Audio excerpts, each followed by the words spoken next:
adik-adik, selamat datang di Cikwit, Cerita Injil Kids. Cikwit selalu menyenangkan menjadi makanan rohani kita yang bikin kita kuat. Jadi sekarang kita cikwit pagi dulu. Yuk kita berdoa. Tuhan Yesus, terima kasih untuk penyertaan Tuhan sepanjang minggu ini. Dan kami bersyukur untuk semua kebaikan Tuhan dalam hidup kami. Kami mendengarkan firman Tuhan, pimpin kami untuk semakin mengerti akan kebenaran firman Tuhan. Dalam nama Tuhan Yesus kami telah berdoa dan bersyukur. Amin. Nah, adik-adik, kalau minggu lalu kita sudah belajar tentang Raja Hizkia. Raja Hizkia yang begitu luar biasa, Raja Hizkia yang membersihkan segala sesuatunya yang tidak bersih di rumah Tuhan, sehingga semua orang bisa datang beribadah kembali kepada Tuhan. Nah, itu sesuatu hal yang begitu luar biasa yang dikerjakan oleh Raja Hizkia. Hal ini menunjukkan bahwa Raja Hizkia itu begitu setia kepada Tuhan. Nah, setelah itu kita kan sudah belajar yang kemarin bagaimana Raja Hizkia itu meminta agar semua orang datang beribadah kembali kepada Tuhan. Nah, saat ini kita juga mau melanjutkan tetap tentang Raja Hizkia dan bagaimana penyertaan Tuhan yang begitu luar biasa atas Raja Hizkia. Raja Hizkia yang sungguh-sungguh berharap kepada Tuhan. Nah, cerita ini ada di 2 Tawari 32. Dan hari ini kita mau menceritakan bagaimana penyertaan Tuhan yang luar biasa itu. Jadi setelah peristiwa yang menunjukkan bagaimana Raja Hizkia itu setia kepada Tuhan, tiba-tiba datang Sanherib. Siapa Sanherib? Sanherib itu Raja Asyur yang mau berencana untuk menyerbu Yehuda. Ia mengepung kota-kota berkubu dan berniat untuk merebutnya. Nah, kerajaan Asyur pada masa itu adalah kerajaan yang sangat besar, sangat kuat. Dan kerajaan ini berhasil menaklukkan banyak kerajaan lain di sekitarnya. Dan ia juga bisa memperluas daerah kerajaannya dan juga pengaruhnya. Sanherib adalah pemimpin ataupun Raja Asyur pada saat itu. Dalam hal memperluas kerajaannya itu, kerajaan Asyur ini kerap menyiksa para tawanannya. Jadi kalau mereka menang, mereka menyiksa. Dan kemudian mereka udah tawanannya, jadi yang kerajaan yang kalah ataupun negara yang kalah itu tawanannya dibuang secara besar-besaran. Penduduk satu negeri itu bisa dibuang dan digantikan dengan bangsa yang lain. Nah, mereka juga melakukan itu kepada Israel yang mereka taklukkan. Karena bangsa ini sangat kuat, mereka menjadi bangsa yang sangat sombong dan menganggap rendah musuh-musuhnya yang lain. Kamu gak akan mampu untuk mengalahkan aku. Kami itu kuat, kami itu hebat. Gitu kan? Dan mereka menganggap semua musuh-musuh itu kecil. Gak ada artinya. Segini. Gitu. Nah, demikian juga pandangan mereka kepada Yehuda. Yang saat itu termasuk kerajaan yang kecil. Mereka mengetahui bahwa Yehuda itu gak punya kekuatan yang cukup untuk melawan. Mereka memandang sebelah mata.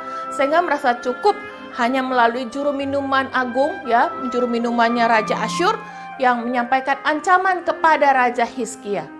Bahkan karena mereka merasa begitu kuatnya, mereka menghujat Allah-Allah bangsa lain, termasuk Tuhan Allah Israel. Itu mereka hina-hina. Raja Hizkia sadar akan kekuatan pasukan yang dimilikinya gak sepadan dengan kekuatan pasukan kerajaan Asyur. Raja Hizkia kemudian menyatakan apa yang dirasakannya kepada Tuhan. Pasti ia merasa takut kan? Pasti ia sebenarnya merasa, aduh bagaimana ini ya Tuhan? Gitu kan? Raja Hizkia datang kepada Tuhan. Raja Hizkia mengenakan kain kabung itu untuk menunjukkan bahwa ia sangat sedang berduka, ia sedang susah hati. Ia menyatakan pertobatan, dia mohon ampun di hadapan Tuhan. Dan mohon ampun untuk semua yang telah dilakukannya atas segala kesalahan-kesalahan dilakukannya.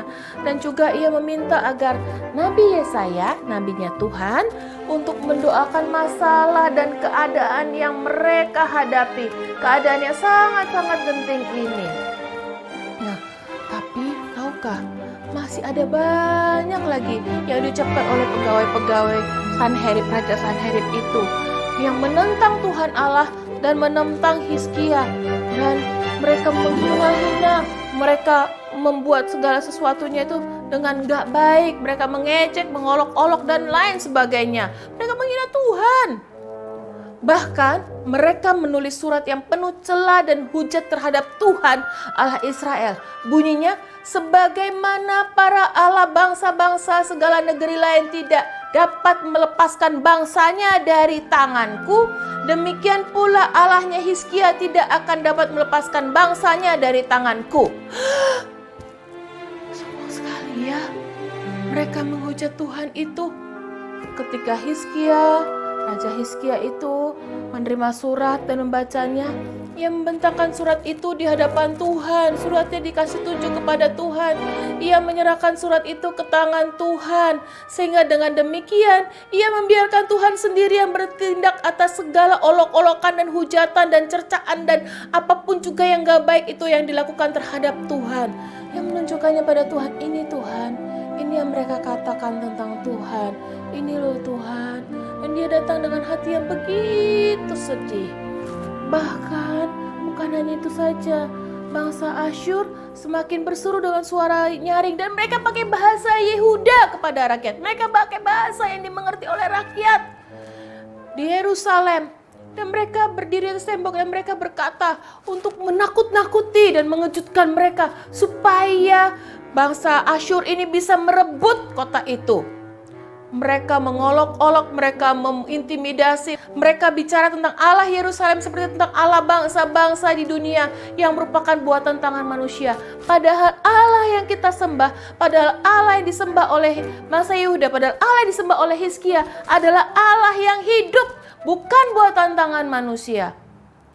Tapi walaupun mereka mengolok-olok dengan demikian, Raja Hizkia dan juga Nabi Yesaya bin Amos berdoa dan berseru kepada Bapa, kepada Allah, kepada Tuhan yang ada di sorga. Hizkia menyatakan harapannya bahwa hanya Tuhan sajalah yang akan membalaskan segala sesuatunya, olok-olokan dan hujaan dan hinaan yang dinyatakan oleh Raja Asyur kepada Tuhan Allah Israel, yang tentunya sudah membuat Raja Hizkia sangat sedih. Raja Hizkia segera mendapat jawaban dari Tuhan melalui nabinya, dan Hizkia percaya bahwa itu benar adanya dan pasti akan terjadi. Tapi Tuhan Allah sudah menjawab Raja Hizkia. Pihak bangsa Asyur malah semakin menghina Tuhan Allah Israel dan menganggap Tuhan Allah Israel sebagai pembohong. Yang benar aja, masa Tuhan Allah yang kita sembah pembohong? Nah, mereka semakin menghujat Allah dan kesombongan mereka membuat mereka tidak menyadari bahwa tangan Tuhan, tangan Allah itu mulai bekerja atas mereka. Lalu Tuhan mengirim malaikat yang melenyapkan semua pahlawan yang gagah perkasa, pemuka dan panglima yang ada di perkemahan Raja Asyur, sehingga semuanya habis. Dan Raja Asyur dengan begitu malu tertunduk kembali ke negerinya. Kemudian waktu Raja Asyur datang sampai di negerinya, ia ditewaskan oleh pedang oleh anak-anak kandungnya sendiri waktu ia pulang ke rumahnya, ke istananya. Demikianlah hebatnya Tuhan membela bangsa Yehuda, membela dan menyelamatkan Hizkia dan semua penduduk Yerusalem dari tangan Sanherib, dari tangan Raja Asyur, dari tangan semua musuh-musuh mereka. Dan ia, Tuhan Allah yang ajaib itu, mengaruniakan keamanan kepada kerajaan yang dipimpin oleh Raja Hizkia ini dari semua penjuru. Dari pengalaman Raja Hizkia ini, kita belajar dalam kesusahan, kesulitan, walaupun ia sedang marah, walaupun ia sedang takut, tapi ia datang kepada Tuhan.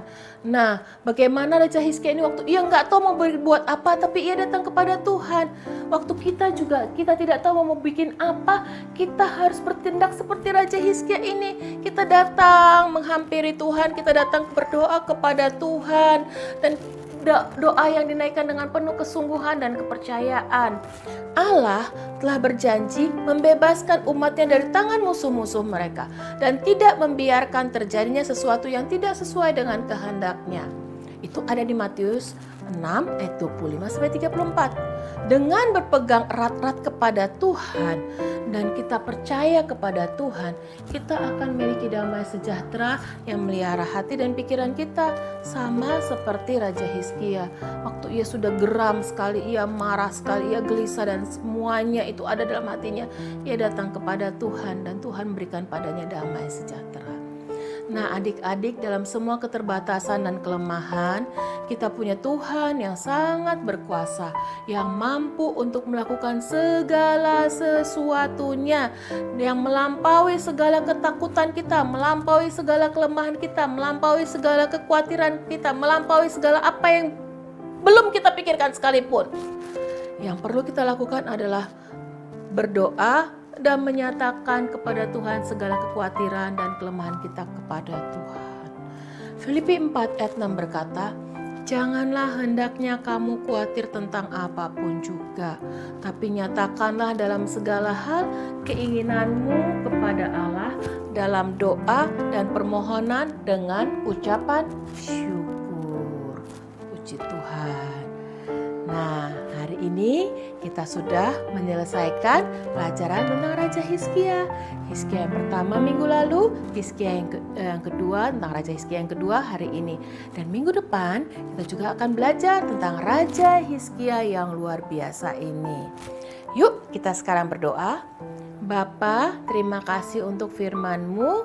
Tuhan ajar kami, pimpin kami, waktu kami takut, waktu kami khawatir, waktu kami tidak mengerti, agar kami datang kepada Tuhan dan percaya akan pertolongan Tuhan. Karena dalam tangan Tuhan yang kuat, ada begitu banyak pertolongan dan mujizat. Dalam nama Tuhan Yesus, kami telah berdoa dan bersyukur. Amin. Cikwit pagi.